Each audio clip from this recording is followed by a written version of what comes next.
সাবেক প্রধানমন্ত্রী যেই কারণে খালেদ ভাই বলতে চান ওই একই কারণে তাকে সাবেক না বর্তমান খুনিও বলা যায়। আমরা কোথাও কাবিনের স্বাক্ষরও করি না, আমরা বিয়েও করি না। সুতরাং যেই বিয়ে শাদী আমরা করি না সেটার ব্যাপারে কথা বলা আমাদের জন্য কঠিন। কি বলেছে মসজিদ কেন্দ্রিক রাজনীতি না করতে? অনেক নাম বলেন, তিনজন। তার কথা বাদ, এরপর বলেন। মানে তিনি বাদ, এরপরে গুরুত্ব তারেক রহমান সাহেব বলেছে, জামাতের আমির বলেছে, বা এনসিপির কেউ বলেছে। মসজিদ কেন্দ্রিক না, যদি মসজিদের মধ্যে করতাম তাহলে হতো। আমি তো মসজিদের মধ্যে নাই ভাই, এখন রাস্তায় হাঁটবো না, বারান্দায় হাঁটবো না। আমরা আপনাদের মাধ্যমে বলতে চাই মসজিদের মধ্যে ব্যানারটা নিয়ে রাজনীতি নিষিদ্ধ করতে হবে। এখন অনেককে বলা হচ্ছে যে জামাত ইসলাম বিএনপির প্রোগ্রাম করে। আমি তো আমার এলাকায় দেখেছি বেগম জিয়ার ব্যানারটা নিয়েও বিএনপির প্রোগ্রাম করা হয়েছে মসজিদের মধ্যে।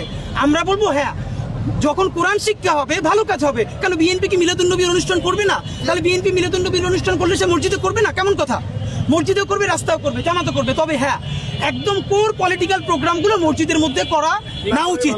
যেমন দেখেন, আমি এই জনসংযোগটা তো মসজিদের মধ্যে গিয়ে করতেছি না, এইটা আমি রাস্তায় করব। কিন্তু আমি যদি এখন মিলাদুন্নবী করি তাহলে আমি মসজিদে করব না?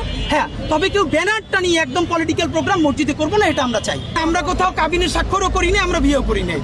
সুতরাং যেই বিয়ে শাদী আমরা করি না সেটার ব্যাপারে কথা বলা আমাদের জন্য কঠিন। কাবিনে স্বাক্ষর করা আনন্দদায়ক, ওটা আমরা করতে পারলে রেসপন্স করতাম। যেহেতু আমরা করি নাই, আমরা রেসপন্স করা মনে করলে ওটা ইনকিলাব মঞ্চ থেকে জানাবো। বান্ডেল থাকলে প্রতি সেনমানিতে টাকা বাঁচবে। বিকাশ সেনমানি বান্ডেল কিনে জিতুন প্রতি লেনদেনে। ভাই খালেদ ভাইয়ের ব্যাপারে আমরা 20 মিনিট ডিটেইল বলেছি। অফকোর্স আমার মনে হয় সব উত্তর এখানে আছে। যে আমি বরং আপনাদের মাধ্যমে যেটা চেষ্টা করব, খালেদ ভাই এবার ওই 20 মিনিটের ভিডিও থেকে উনি একটা রেসপন্স করলে আমরা আবার বলবো। আমাদের বলবার কিচ্ছু নেই, আমরা 20 মিনিট খালেদ ভাইকে বলেছি।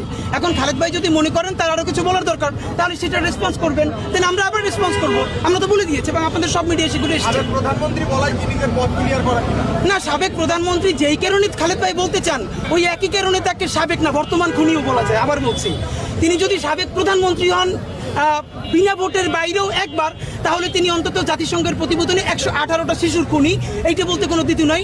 সুতরাং 118 শিশু খুনি বইলা আপনি যদি এর সাথে একবার সাবেক প্রধানমন্ত্রী বলেন, আমাদের কোনো আপত্তি নেই। বলতে হবে সাবেক প্রধানমন্ত্রী 118 শিশুর খুনি আসি না। কেন না? আমি খালেদ ভাইয়ের সাথে আগে গেছি না, এবং খালেদ ভাই যদি মনে করে সেই 20 মিনিট নিয়ে তিনি আলোচনা করবেন, অবশ্যই যাবো, অবশ্যই যাবো। আমরা গণতন্ত্র ওই স্পেসটুকু রাখতে চাই যেখানে সব মানুষ কথা বলবে, কিন্তু সহিংসতা যাবে না। অফকোর্স যাবো।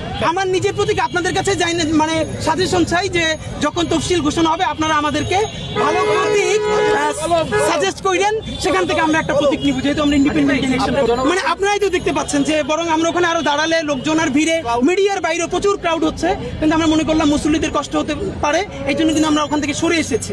এর মানে মানুষ আমাদেরকে ভালোবাসছে, এটাই আমাদের অর্জন, এটাই আমাদের অর্জন। না, আর তো আপাতত করছে না। আমি যেহেতু স্বতন্ত্র করছি, আমি তো আর ইনকিলাব মঞ্চ থেকে করছি না, স্বতন্ত্র করছি। এখন পর্যন্ত আমাদের অন্য ভাই বোনরা করছে না, করলে জানাবো। এটা আসলে খুব সিগনিফিকেন্ট কোনো ইস্যু না, গণভোটটা লাগবে। সুতরাং ডেটটা কবে হবে এটা নিয়ে আমাদের এখনো প্রচুর আলোচনার সুযোগ আছে, যেহেতু গভর্নমেন্ট সিদ্ধান্ত দেয় না, এটা ঐক্যমত্য কমিশনের সুপারিশ। সুতরাং সবাই মিলে যাতে জুলাইয়ের তাৎপর্য ঠিক থাকে, গণভোটটাও হয়, এটা নিয়ে আমরা ইনশাআল্লাহ আগামীকালকে বা পরশু অফিসিয়ালি বলবো। আর নির্বাচনের ব্যাপারে এটাই, আমরা অবশ্যই ফেব্রুয়ারিতে একটা নির্বাচন, শুধু হলে হবে না, ভালো নির্বাচন হতে হবে। এবং এখানে আমরা চাই আমাদের ইতিহাসের শ্রেষ্ঠতম নির্বাচনটা হোক, যেখানে জনমত সত্যিভাবে রিফ্লেকশন হোক। এবং আমরা চাই যে নতুন বাংলাদেশ নির্মাণে প্রচুর তরুণ, তারাও সবাই কম্পিট করুক। জিতবে কি জিতবে না সেটা কথা না, কারণ আজকে যে কম্পিট করবে আগামী 50 বছর পর্যন্ত সে পলিটিক্স করবে। সুতরাং আমরা প্রচুর তরুণ ভাই বোনদেরকে, যারা এই ব্যাপারে ডিটারমাইন্ড যে সে চুরি করবে না, বাটপারি করবে না, টেন্ডারবাজি করবে না, এইরকম ডিটারমাইন্ড অনেকগুলো মুখ আমরা চাই যারা নতুন করে রাজনীতিতে আসবে। সে মনে করতে পারে অনেক হ্যাভিওয়েট ক্যান্ডিডেটের সাথে প্রতিদ্বন্দ্বিতা করবে, না, ব্যাপারটা এমন না। কারণ হ্যাভিওয়েট ক্যান্ডিডেট আগামী 50 বছর বাঁচবে না, তো 50 বছরের পরে বাংলাদেশে পলিটিক্সটা করবে কে? এই যে তথাকথিত চোর বাটপার টেন্ডারবাজরাই কি করবে? না, এটা তো হতে পারে না। সুতরাং আমরা আমাদের তরুণ ভাই বোন যারা সৎ, সাহসী, মেধাবী, যোগ্য, তাদেরকে অনুরোধ করছি আপনারাও চিন্তা করেন। আমরা অ্যাপলিটিক্যাল জেনারেশন হলে হবে না, ভালো অর্থে পলিটিক্স করতে হবে এবং শুরুটা করতে হবে। একদিন না একদিন আমাদের বাংলাদেশ হবে ইনশাল্লাহ।